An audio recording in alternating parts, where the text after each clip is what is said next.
तूने समझ लिया, हर बात का जवाब देना जरूरी नहीं। पर अब समझ, मौन सिर्फ चुप रहना नहीं होता, मौन एक शक्ति है।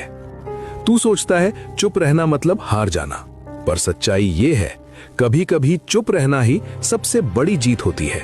सुन, जब तू क्रोध में होता है, तेरे शब्द तुझे ही चोट पहुंचाते हैं। जब तू आहत होता है, तेरे शब्द तेरी कमजोरी दिखाते हैं। और जब तू प्रतिक्रिया में बोलता है, तो तू अपने ऊपर नियंत्रण खो देता है। पर मौन तुझे रोकता है, मौन तुझे सोचने देता है, मौन तुझे अपने ऊपर नियंत्रण देता है।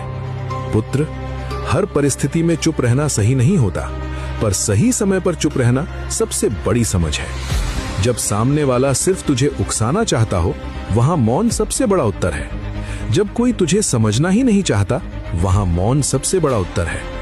जब तेरा मन क्रोध से भरा हो, वहां मौन सबसे बड़ी रक्षा है। पर ध्यान रख, मौन का मतलब डरना नहीं होता। मौन का मतलब होता है तू इतना मजबूत है कि हर बात पर प्रतिक्रिया देना जरूरी नहीं समझता।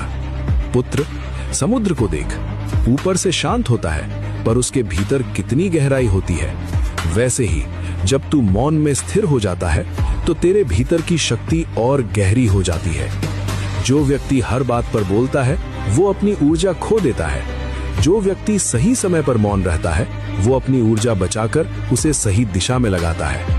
अब समय आ गया है, शब्दों को नियंत्रित करना सीख, अपनी प्रतिक्रिया को नियंत्रित करना सीख, क्योंकि जो खुद पर नियंत्रण पा लेता है, उसे कोई भी नहीं हरा सकता।